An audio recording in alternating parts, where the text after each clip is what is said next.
Okay, good morning, everybody. The October 10th Executive Committee meeting is called to order. First, I'd like to ask our interpreters to explain how to access interpretation. Please go ahead. Good morning. Announcement from an interpreter. To use interpretation feature, please scroll to the bottom of the Zoom screen where the meeting controls are. Click on the interpretation icon, world, and select English as your language. If you're joining through the Zoom mobile app, cell phone, tablet, etc., please press ellipsis, then interpretation, and then choose your language. Finally, click on mute original audio to not hear the original Spanish low in the background. Headsets are available for interpretation. If you're in the meeting room, please check out a headset from the receptionist in the lobby. Buenos días. Aviso por parte del intérprete. Para hacer uso del servicio de interpretación, favor desplazarse a la parte inferior de la pantalla de Zoom, donde aparecen los controles. Haga clic en el icono de interpretación y seleccione Spanish. Si está utilizando la aplicación móvil de Zoom, celular, tableta, etc., presione los puntos suspensivos, luego interpretación y luego el idioma. Si no desea escuchar el audio original en inglés en el fondo, por favor seleccione Mute Original Audio, silenciar audio original. Contamos con auriculares disponibles para el servicio de interpretación. Si se encuentra en la sala de reunión, favor de pedir auriculares con la recepcionista en el vestíbulo. Gracias. Thank you. Thank you. I'd like to take a moment to acknowledge the land that we call home. The tribal nations of the San Diego region have historically faced injustices. We acknowledge the harmony that existed between the land, nature, and its original peoples, who have since endured displacement, persecution, and systemic oppression. We pay our respect to the unceded territory and homelands of the 18 tribal nations in our region, the most in any county in the United States, from 4 cultural groups, the Kumeyaay Digueño, the Luiseño, the Cupeño, and the Cahuilla. This land has nourished, healed, protected, and embraced them for many generations in a relationship of balance and harmony. As members of the SANDAG community, we acknowledge this legacy. We aspire to learn from Indigenous traditional knowledge and experiences in undoing the injustices of the past. Now, please stand and join me in the Pledge of Allegiance. Ready, begin. I pledge allegiance to the flag of the United States of America and to the republic for which it stands, one nation under God, indivisible, with liberty and justice for all. Michael, can you please confirm quorum? We have a quorum, Chair, with East County absent. Okay, we go to non-agenda public comment. For the purposes of civility and an orderly meeting, we kindly ask that you refrain from using loud, threatening, profane, or abusive language. Per our board policy, the amount of time allowed for each verbal public comment is determined based on the number of agenda items, the complexity of those items, and the number of persons anticipated to offer comment. This allows us to hear from as many people as possible and to complete our business while we still have a quorum. Based on those factors, the chair has determined that today's meeting, each member of the public will be allowed 2 minutes for their comments. Also, as a reminder, committee, we do not use the voting pads for executive committee, so just go ahead and raise your hands if and when you'd like to speak. For first step, we have allegedly Audra, followed by Truth.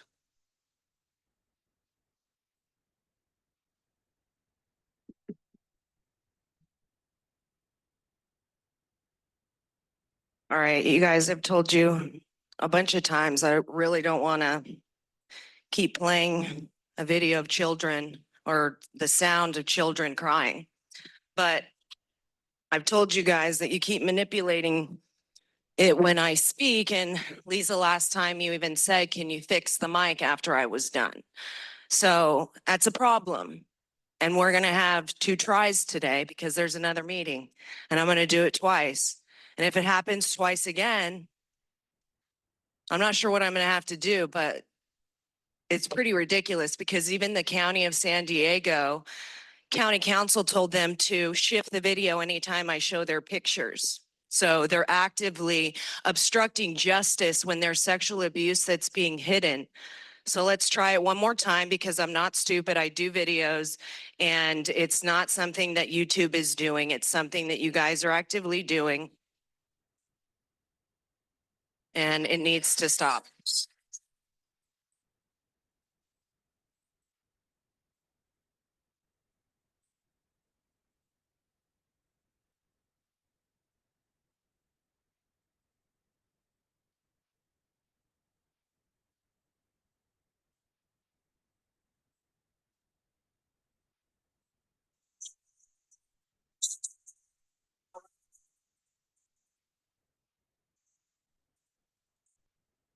See, the sad thing is it doesn't bother a lot of you guys. I've actually been there in person experiencing that, and it's heart-wrenching.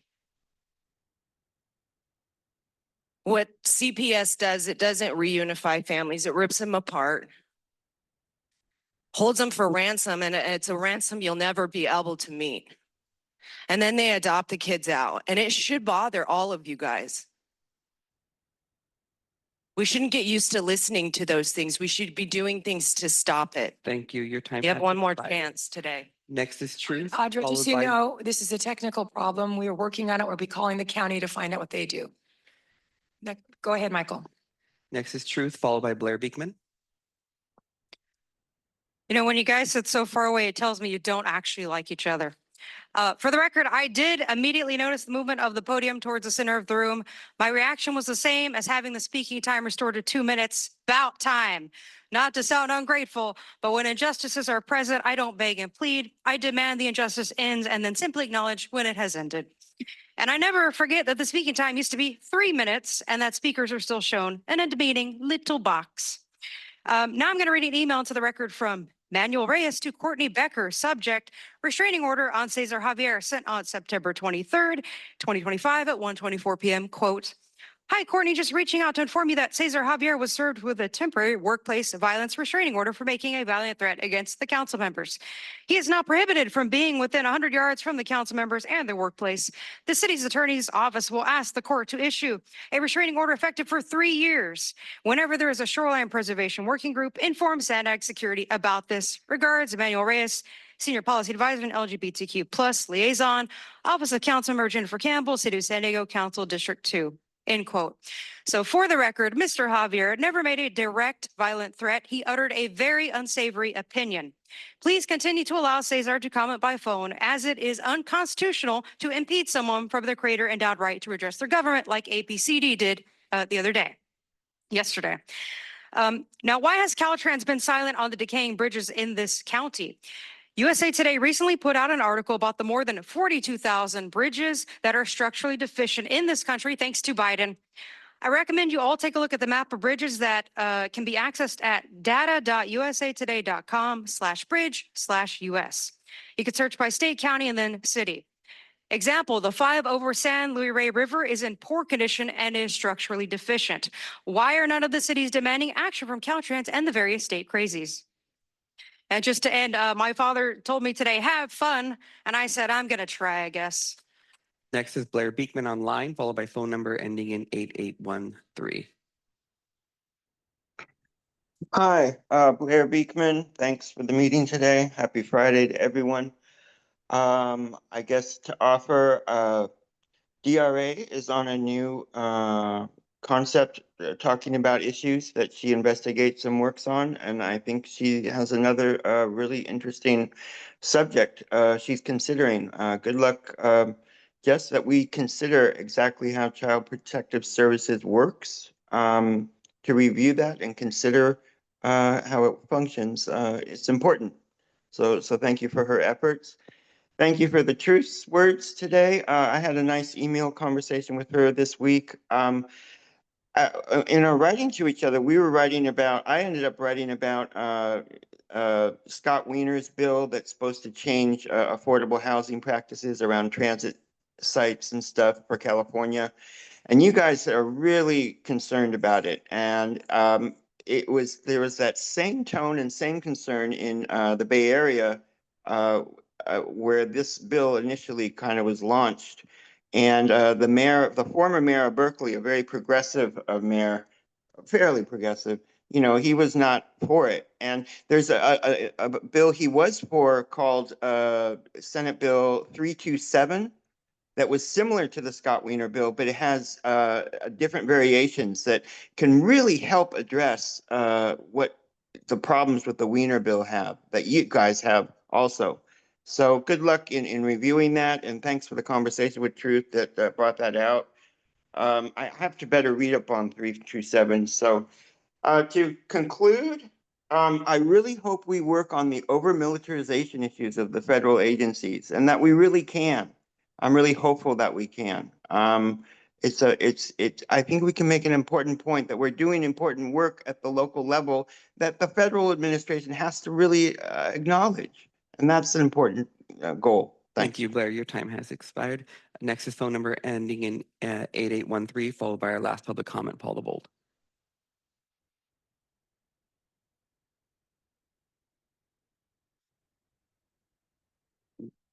Go ahead, 8813. Okay. Can you hear me? Yes, go ahead. Okay. All right, here we go. Glenn Swallow here. So, yeah, again, I find it,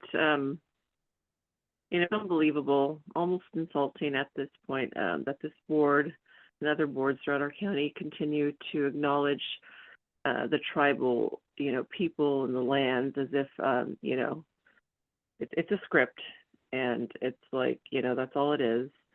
And at the same time, you guys participate in the very same system that has displaced, poisoned, and controlled those people. And you're doing the same thing. And it's funny because it's like, I don't even know if you acknowledge that. If you don't, do you get that?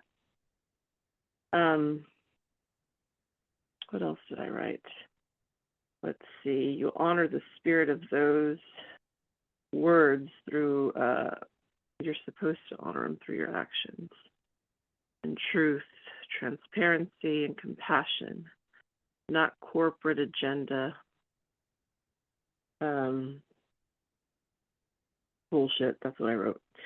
But let's see, right now, families across the county are suffering. People are being pushed into homelessness, not by accident, but through deliberate, willful negligence.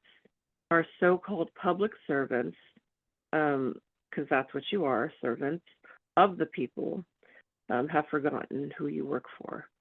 You answer to us. You're supposed to. Not to the developers, not to the unelected global councils, and not to the UN agenda. That is seriously unfolding, quietly unfolding in every major metro area.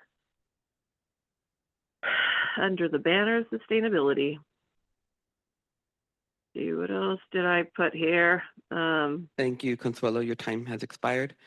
Next is Paul the Bold, our last public comment.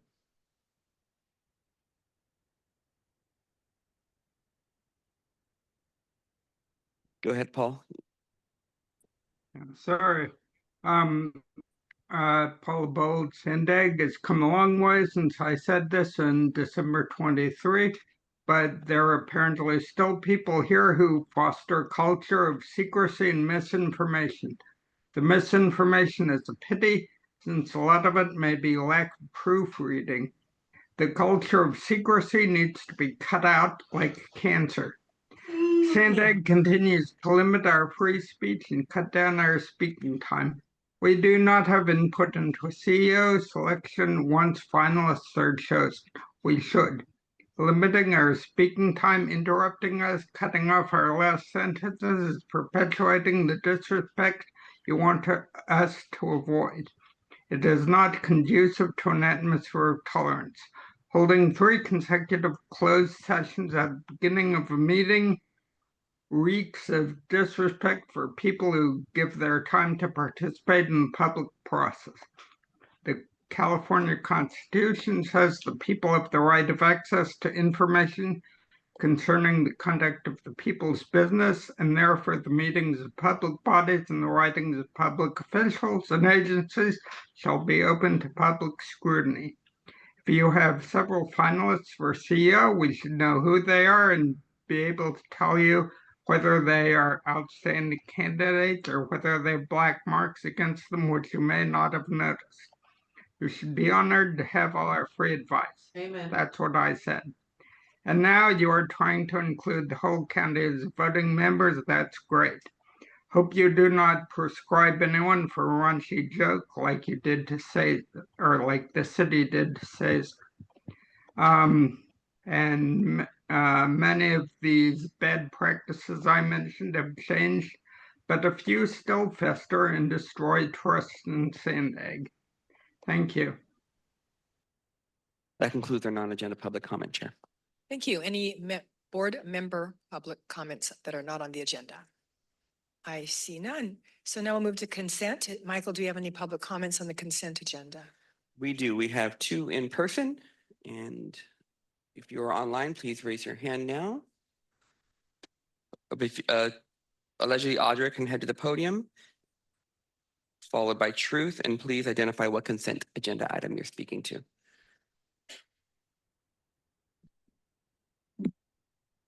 Your legislative nonsense. So it's really scary to see what's going on with housing. You know, there's a lot of, push to do density and all of these things. And it's really terrifying when you guys are making it. So again, I say it all the time that it's hard for people to evacuate in a fire. We're literally putting everybody so close instead of spreading people out. That would be better. But the agenda is to put people in 15-minute cities that you guys don't want to acknowledge. And like when the city of San Diego is talking about how many houses they permitted, this isn't building houses. Just because you permit them doesn't mean that they're being built and there's people on the streets dying. In fact, at Tent City, there's nearly up to 22 people who have died waiting to get into housing, and the NGO is actually impeding their ability. Dreams for Change will have their staff either, kick people out as they're set to get housing or keep them from actually getting paperwork. So it's sad that, most of the housing that does go up is basically, stuff people can't afford. And then when we talk about affordable housing, it's not even affordable. And it's sad because people are waiting. I mean, they wait for, like, children will grow up waiting to get housing. And by the time they're 18, it's like, oh, there you go, you get housing. Well, it doesn't matter because now they're going to need it on their own and probably have to start the process over again. So it's sad to see what takes place. And there's a lot of money. I mean, where did the, $24 billion go that was supposed to be spent on homeless? How can we trust that you guys are actually going to create housing? Because all you do is you care to put it near transit. That's nice, but your transit system sucks. So it's like there's a lot of money that you guys take from the people and you don't spend it wisely. And that's your job. Everything is inverted. It's Thank ridiculous. you. Next is Truth, followed by Paul the Bold online.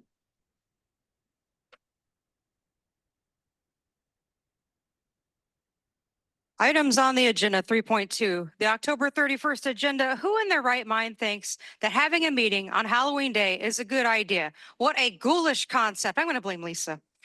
The twice delayed Carlsbad nonsense should be the first item on the agenda so we can properly hear the information, not again delayed after a long discussion about OME. And the November 7th agenda, I presume the closed session in the middle of the agenda means it will be a short closed session. Item 3.3, note HR 4576 by Psychotic Scott Peters. It encourages reduced parking, taking public land for stagger packs, reduced or eliminated minimum lot sizes and height limits with by right approval for more density, traffic congestion, and crumbling infrastructure. All the state crazies care about is hijacking local control. And they bought Building Construction Trades Council support for SB 79 by giving them the PLA cut. Let the record show that those who support 7-story towers in our neighborhoods include clowns David Alvarez, Darshana Patel, Lachey Sharp Collins, Chris Ward, Alex Padilla, and Republican Shannon Grove. FTA Administrator Mark Molinaro said the administration expects concrete action by transit agencies to reduce crime and the presence of homeless and mentally ill people on their systems. The DOJ is now calling transit crime terrorism. SANDAG needs to stop allowing MTS's enabling of what the DOJ calls terrorism for far too long. David Alvarez's AB 657 for OME reeks. Payments to a private partner, including the private partner's collection and use of tolls. Why add more debt and mystery partners? Cui bono? And cap and trade is a racket, an invisible tax that increases housing prices and the cost of living with no actual benefit. The $31 billion GHG climate agenda slush fund has 25% being wasted on train to nowhere, $3 million for a climate bureau, $25 million for a climate research center, $85 million to one climate entity, and $125 million in transit passes to who knows who, and countless other scams with our tax dollars. No to every single thing the state is doing, and you better oppose AB 657 unless you give me a reason to support it.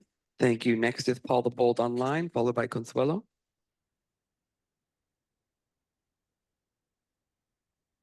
Paul, you're muted.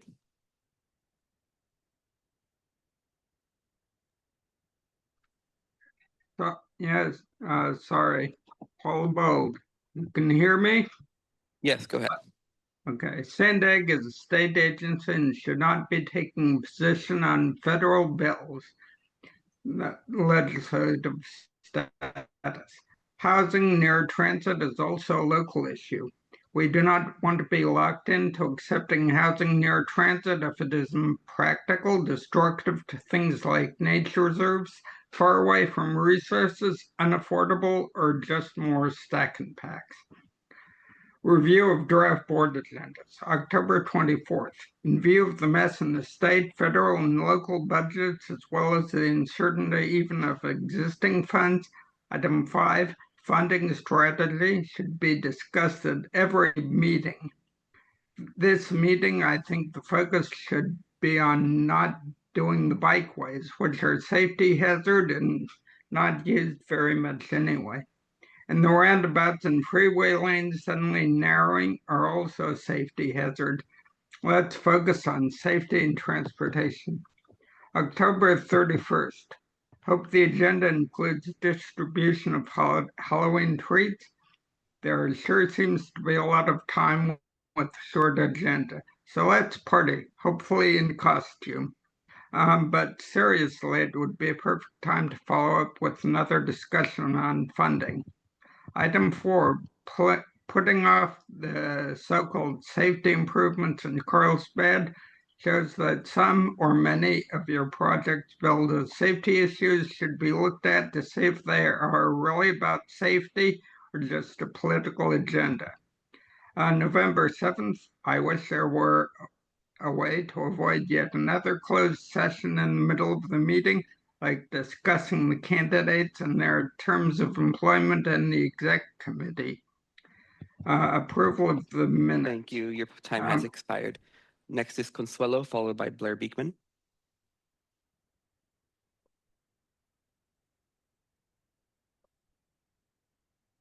Okay, Go ahead, Consuelo Consuelo. here. So every month you approve more items, more spending, more programs, all wrapped in pretty words like affordable housing and equity. And but they're not. These are lies and empty promises. You say you're building for people, yet every year more families are priced out, more children live in cars, and more of our neighbors are pushed onto the streets. It doesn't take much to see it. You don't even have to drive far. You just have to look outside. You can smell it in the air. Not to mention the morale is just, everybody's just so down.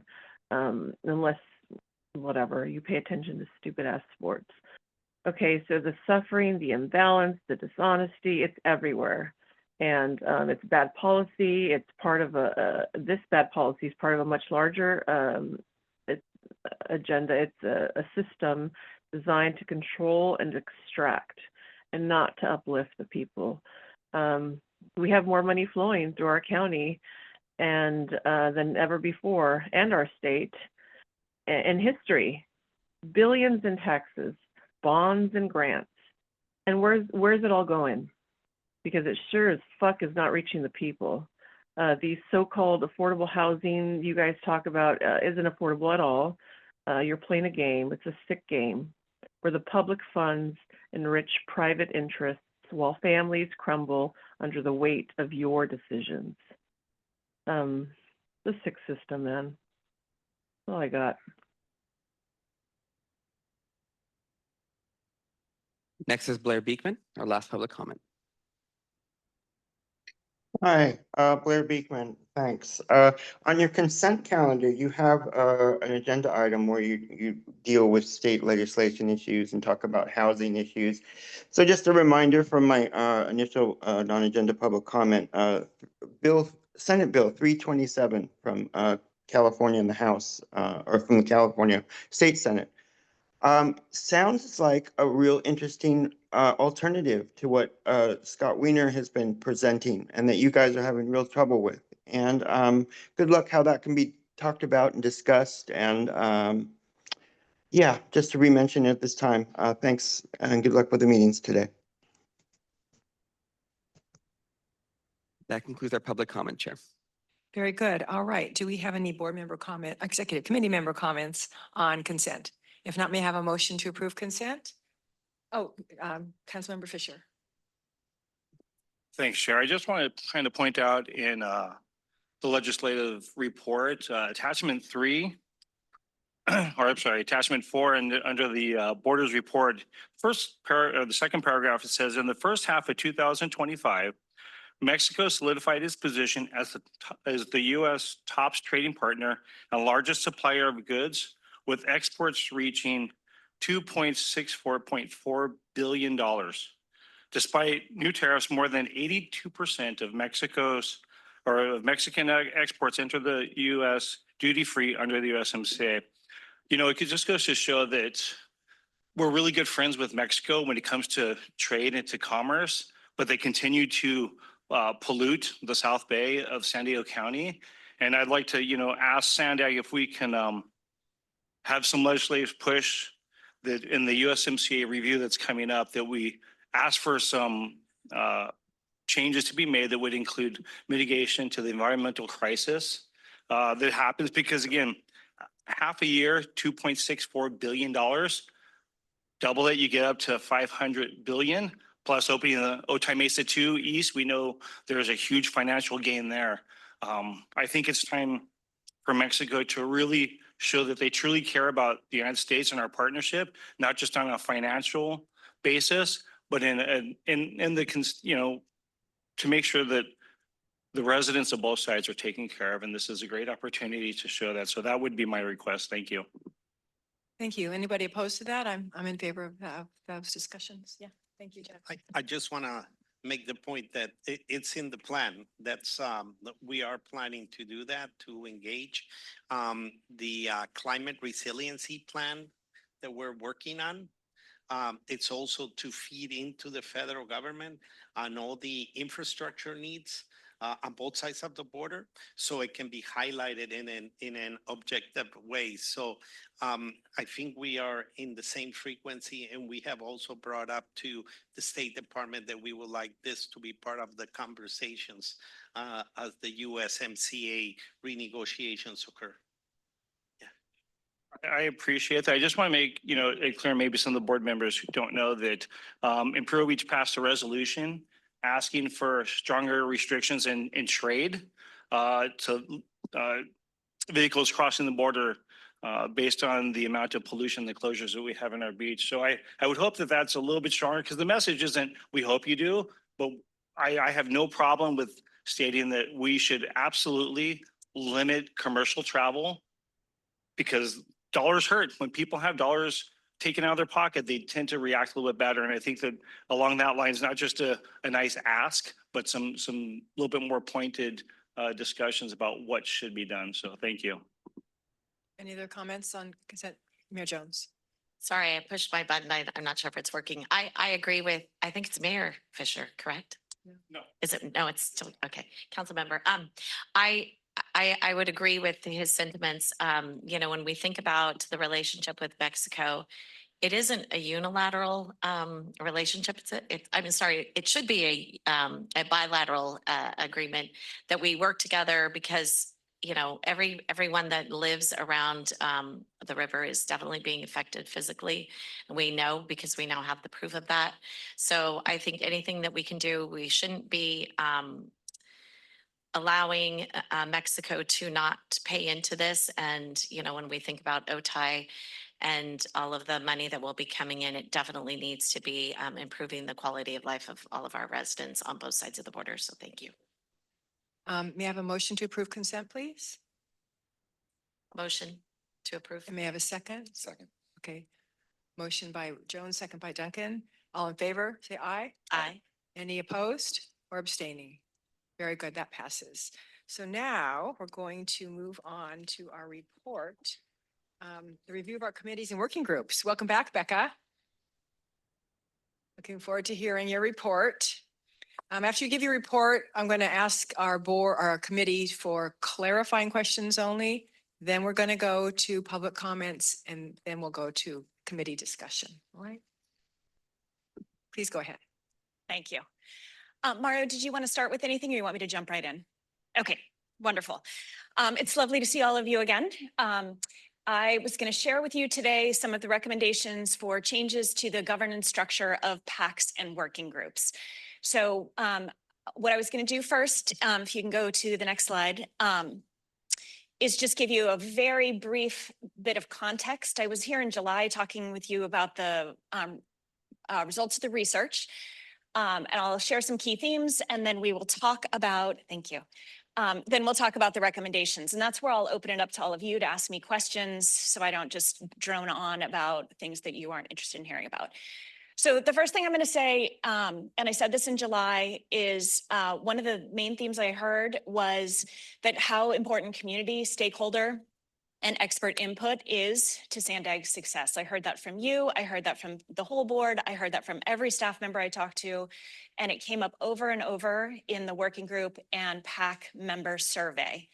And I say that because I want you to read the recommendations, holding that in your mind, that everything about this is about how we honor that input and use it really, really effectively.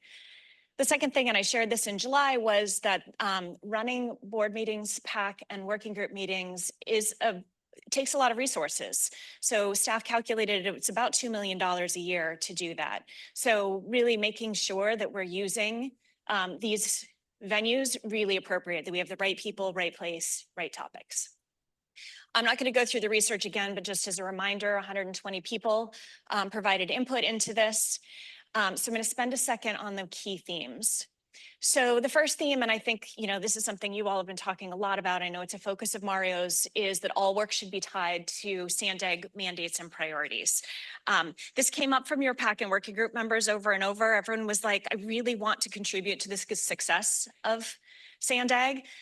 No one's interested in side quests. So how can we stay focused on the things that are most important for SANDAG? The second one, huge headline, I heard this from everyone. They want their time used efficiently. And the way that that plays out is folks saying, I'm from Carlsbad. Why are you asking me to weigh in on the 125?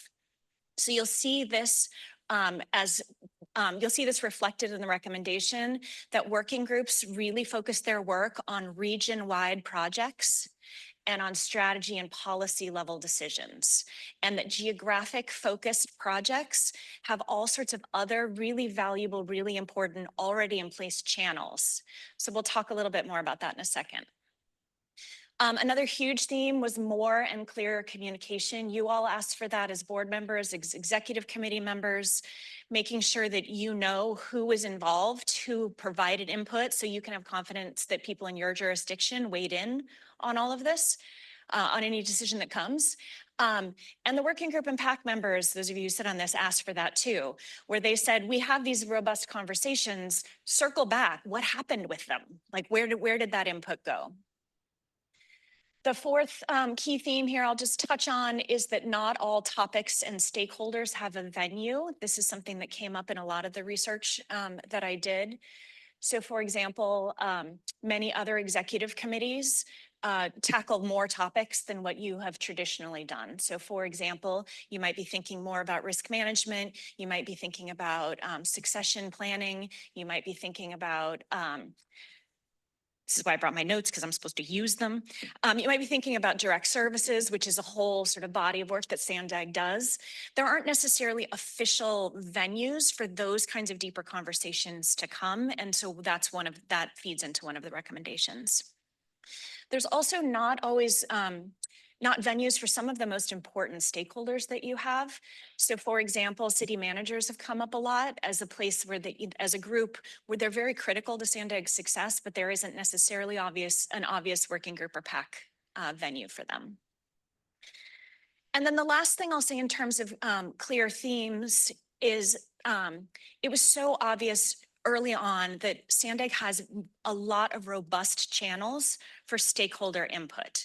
So you have project development teams, you have project-specific stakeholder input, channels, you have task forces, you have all of these. But the board doesn't necessarily have a direct channel to that input. It's not formalized. And I think that is would help with the structure of the working groups and PACs. So I think what's happened a little bit, and you can correct me if this is not your impression, but there's been sort of a sense that a project is, quote, important if it goes to a working group or a PAC. And I think what would really help make all of this work better and be more efficient is to raise up the prestige and the visibility of these other channels. So things only go to working groups if they meet the criteria of being region-wide, strategic, or policy-based. And they only go to PACs if they really need robust discussion before going to the board. So there could be incredibly important projects that go straight from the project-specific stakeholder engagement to the board because you got everything you needed there and there is a lot of consensus. So I'm going to pause and go to the next, just put up the recommendations, super small font here, but it's in your packet, and open it to clarifying questions and let you tell me what you'd like to hear more about in terms of the research or the options considered or anything else.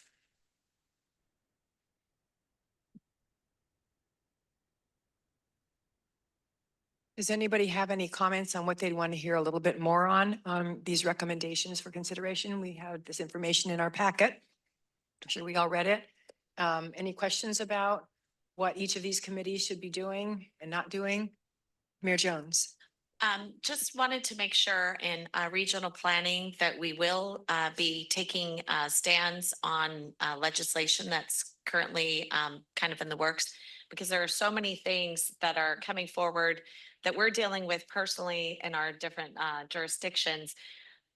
I mean, land use, I would say, is probably one of the biggest parts of our of what we do. You know, trying to build our city's plan for all of the things. So I think being able to take formal stands on much of this legislation would be greatly appreciated. I don't know if that's contained within that. It doesn't really speak to that. I just feel like that should be something that we really focus on. Or would that be executive, or is it both? How does that work, Becca? I think that's part of the next step in this process is really writing very clear scope of work for each of these committees to decide for something like that, exactly which committee should be tackling that. And if it has to do with certain topics, would it be in one versus another? Yeah, so I would say probably, in my opinion, it would start at regional planning and then it would go to executive, that we would take a formal stand. For instance, on our neighborhood voices, SB 79, things like that. Which, by the way, the governor just signed SB. I know.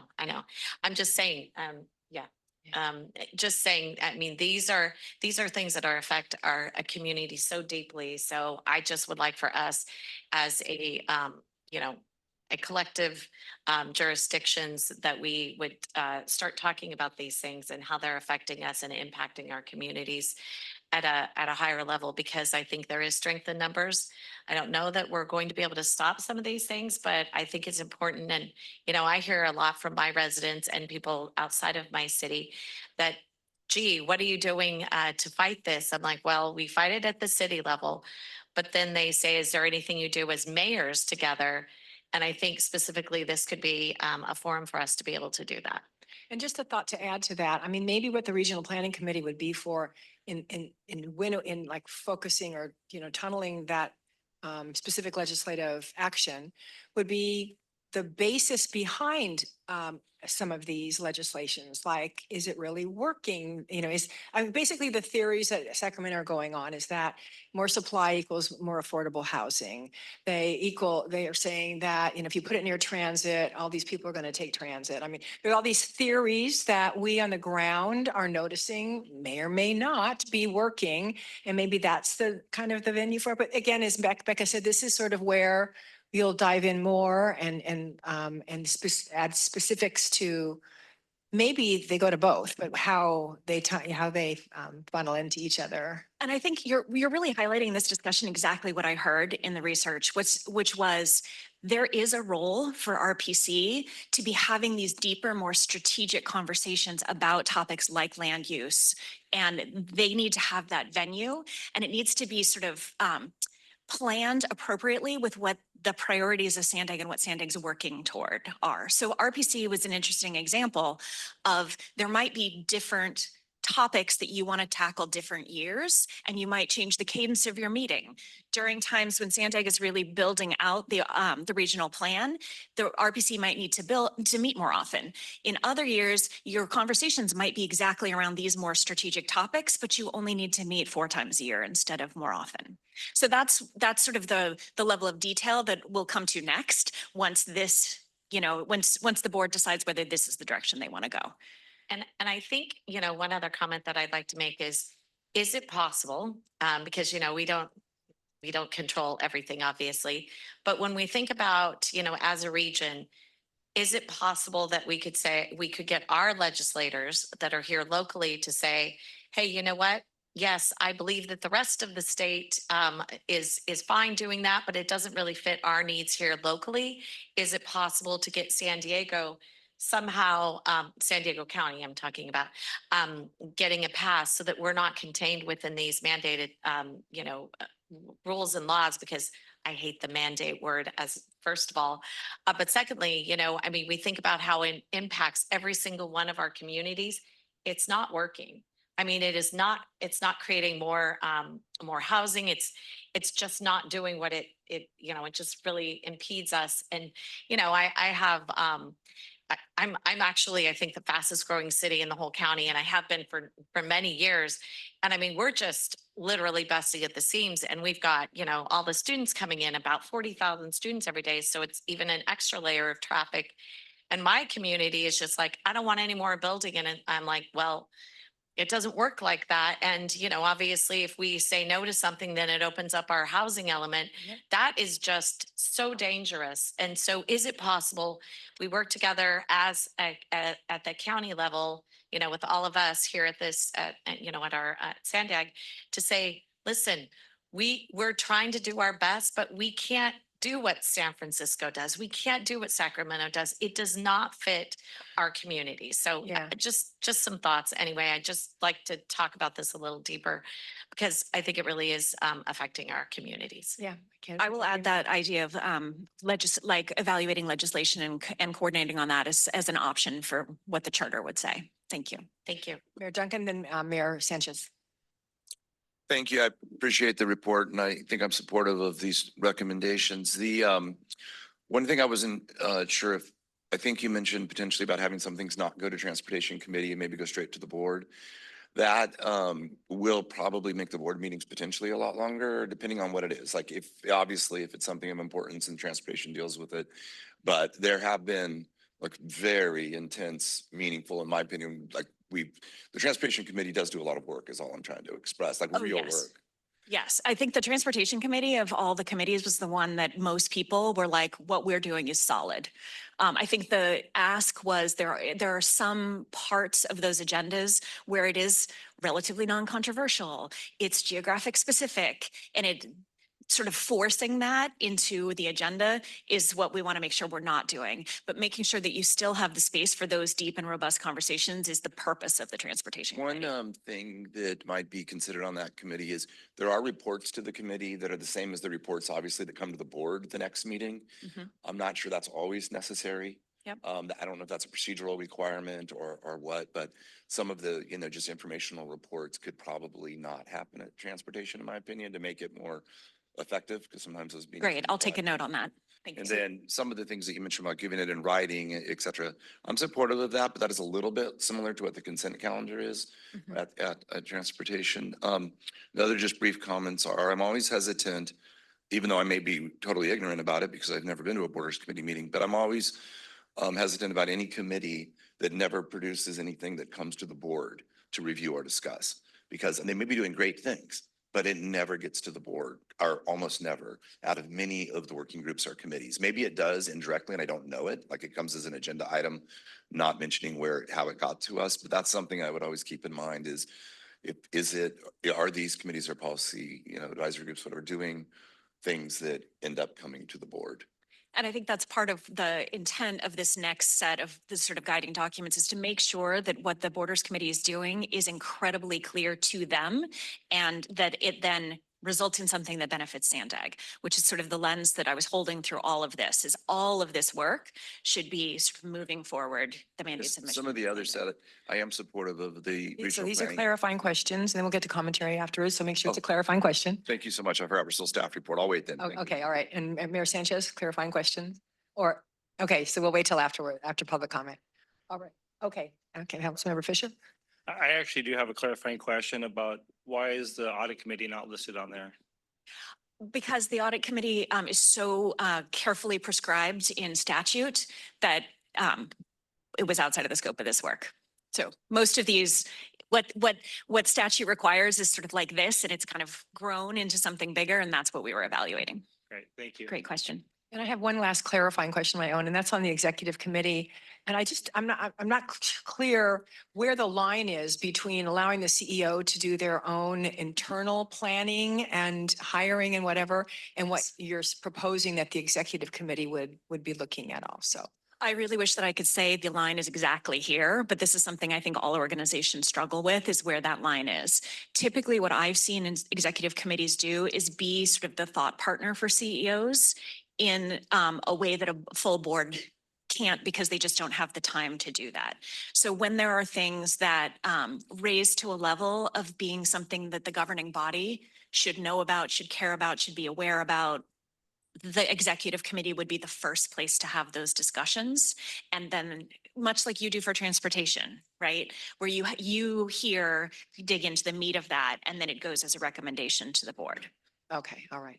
Does Okay. that help? I mean, I wish I could say like, this is exactly the line. Well, I'm hoping and I'm expecting that you will clarify it even more with your next steps. Okay, you mentioned, okay, all right. So let's go to public comments now. Michael? Yeah, first up, we have Truth, followed by allegedly Audra. If you're online, please raise your hand now. North County doesn't think it's worth it to get stuck in traffic, but you know what? You have to get used to it. The regional hat, show up. Apparently zero feedback from private individuals. Yet I remember recently giving plenty of feedback about the various SANDAG entities. So I repeat, the Public Safety Committee is a waste of tax dollars. They're not interested in input. They have zero solutions. They've never addressed transit or highway safety. They never provide anything to the BOD. It takes 2+ people to run it, and per head, they're costing the most of any SANDAG entity. Tony Ray is the only one of use. It would be much more efficient for him to come to BOD every other month and provide a safety update on a relevant topic. The important information about the state's skewed crime numbers should have been provided here. It never was. The Shoreline Group is irrelevant when we have real health and safety water issues going on. The Sustainable Group is obsolete and has failed to meet its responsibilities. The Social Equity Group is obsolete, has never represented the voice of regular people. Delete the redundant Chief Sheriff's Committee, Argus Groups, the CBO team, the Conservation, Vision Zero, and Digital Divide Task Forces. Can you show me something they've actually achieved? ITALK has failed its responsibility of watchdogging our tax dollars for years. I wonder if they're relevant. The Mobility Group has also been useless, but I'm glad to see corrupt Jose off of it. Borders lacks historical basis and a set schedule. And it's just now getting back on track, and maybe later they'll have some ideas. Also, their chair lacks punctuality. I agree with Rebecca on regional planning. Looking at legislation makes sense considering what they're talking about. But the only entity that's really been effective besides transportation is the Audit Committee. Got nothing bad to say about what they do. 19 different entities under SANDAG is way too many, and that is proof that this agency is still very much overinflated. Working groups have no prestige, in my opinion. They're nothing but bureaucracy without point or direction. Maybe somebody created them hoping that they're going to feel special, or maybe so Hassan could blow more of our tax dollars, because that's kind of what it feels like. So I'm going to say yes to less meetings overall. Just cut a whole bunch of them. And one of these days, I'm going to give a whole speech on housing and how it's a broken entire system in California. Thank you. Next is allegedly Audra, followed by Blair Beekman online. Kind of feels like you guys don't know what your committees and boards and, you know, PACs, whatever are here for. And what are they doing with all this $2 million that's being spent? There isn't really, like you were saying, there's not a lot of reporting coming back to the board, but there's a lot of meetings happening. And it's interesting because it's like you're talking about, I mean, just the fact that even the social equity working group, I mean, they had to actually figure out how to define that. And it was different between the employees and the public, which is super weird. And so I just feel like we spend a lot of money for things, you know, not really to come back and so that people can see what's going on. And because you guys are even doing things like land value capture, which increases the land value because you want to bring transit over to certain people that probably moved out to the middle of nowhere because they didn't want to be bothered by stuff like this. And you could potentially put them out because you're increasing everything around them, the cost of living. And, you know, the Public Safety Committee never comes forward with anything that has to do with fires and evacuations. and making sure that all the things that you guys are implementing are safe. I mean, you should be doing a study with all your complete community stuff and fire evacuations like in the Palisades and see what happened and be like, is this something we should do? Don't just keep building and then wait until something happens. It's sad because it's like, then what are they here for? What are any of them here for? Busy work to make it seem like something's going on? Because, I mean, you're also saying theories may or may not be working, like that VMT stuff. You don't even know if it works. In fact, like I said, Tara Lawson-Remer was like, it doesn't work. So you should be doing studies to make sure instead of keep implementing these things. And you should also, for public safety, be making sure that you're making sure that geoengineering isn't something that you guys are calling climate change. Next is Blair Beekman online, followed by Paul the Bold. Hi, thank you, Blair Beekman. Thanks a lot for this item. It's housekeeping stuff, so thank you. For me, what's really important, is that we are trying to better address the future of transparency and accountability within SANDAG. Good luck in how that can be a part of this conversation. To make more efficient, bringing items directly to board meetings may have a point and a purpose, but it's just best practices to always first start with the committee process and have it go through, just an initial open public dialogue and understanding. And then that when it arrives to the board, there's just a sense of familiarity and that's the good stuff. So thank you for that. Good luck. For me, what's really important is that SANDAG staff persons are learning to better, when they're reporting on issues and their report outs at public meetings, that they do it in a way that presents it not as staff, SANDAG staff is the final authority on this subject, but as a way to help facilitate conversation and dialogue for the public and for board persons. My case in point is the low-sand track issues, the double tracking issues. They seem so set that the double track system all the way through is the only alternative. That's all that's available and how we're going to work in the future. I don't think that's accurate. I think they have to present it that it's a possibility. And we have to understand that the environmental issues are really important for the low-sand corridor things. We have to work on that and really be clear on that. And staff is not. So they have to work on things. They can't be so authoritative, I feel. Thank you for your time. Next is Paul the Bold, followed by Consuelo. Paul the Bold. Housing is not affordable because only 5 or 10% of housing is affordable to those who really need it, if they survive the 15-year waiting list. Greed, mainly. I don't think it's the board's function to consider ideas that have not been vetted and advanced by any committee. Please respect its time. Slide 2. Why so many people have basic distrust of SANDAG. Under why, it says community, stakeholder, and expert input is critical to SANDAG's success. But then under key themes, it says all work should be to SANDAG mandates and priorities, which leaves out community priorities or issues like running a freeway through or expropriating or building stack and packs right up to the sidewalk, putting it in the shade. Also, under research, you mentioned 120 stakeholders. In fact, the community who use SANDAG are also stakeholders. Look it up. Yet there is no mention of community input. Why are Carlsbad people talk about the SR 125? Because they may be concerned with a scam or have a good idea. So no wonder so many people feel left out, hurt by SANDAG, and distrustful. Slide 3 seems to leave out community priorities, which need to be included in all SANDAG future planning, which there seems not to be enough of.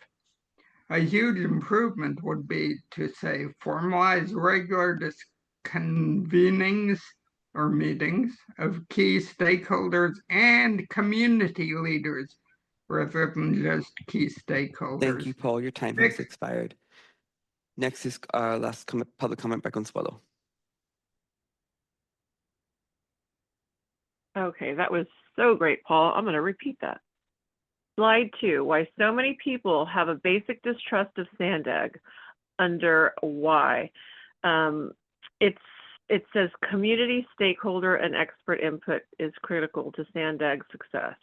But then under the key themes, you say all work should tie to SANDAG mandates and priorities, which leaves out community priorities or issues like running a freeway through running a freeway or building stack and packs right up to the sidewalk, putting it in the shade. Okay. Also under research, you mentioned 120 stakeholders. In fact, the community who use SANDAG the communities who use SANDAG are also stakeholders. Look it up. Yet there's no mention of community input. So as Paul mentioned, no wonder there's so many people who feel left out, hurt by SANDAG, and distrustful. Slide 3 seems to leave out community priorities, which need to be included in all SANDAG future planning, which there seems not to be enough of. A huge improvement would be to say formalize regular convening of key stakeholders and community leaders rather than just key stakeholders.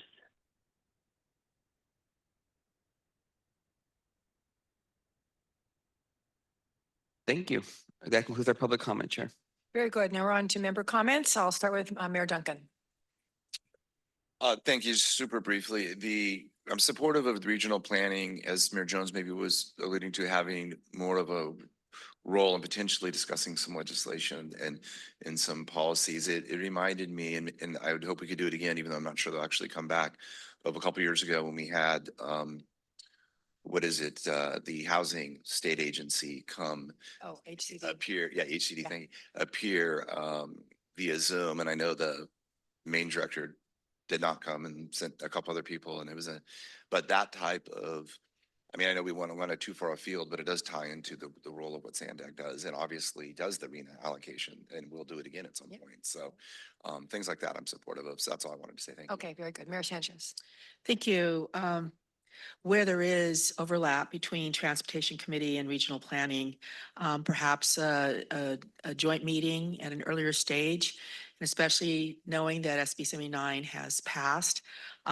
We know that transit or that SB 79 is a disincentive to improving transit, because if you get to a certain level of increased service, then SB 79 comes in and you can really wreck your residential neighborhoods. So I think it's going to be especially important to be working together on these two committees where there's overlap. Very good. All right. So the recommendation is to move this discussion as is to the board. Is that correct? Or are you going to do some work first and then we'll move the whole thing to the board?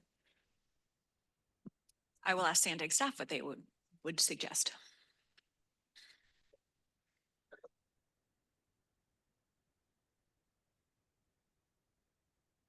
Hi, everyone. Robin Wapner with SANDAG. I think based on today's feedback, we'd like to go ahead and start to put some details around this and bring it to the board. So you can go ahead and approve those changes to start taking effect at the beginning of next year. That sounds great. Okay. So we'll hand it back to you. The motion would be to hand it back to you for a little bit more work and then on to the board. Wonderful. May I have a motion to that effect? Was that you, Supervisor Anderson? Okay. May I have a second? A second by Mayor Jones. All in favor? Aye. Say aye. Aye. Aye. Any opposed or abstaining? Okay, that motion passes unanimously. This concludes our meeting. The next executive committee meeting will be November 7th at 9 a.m. This meeting is adjourned.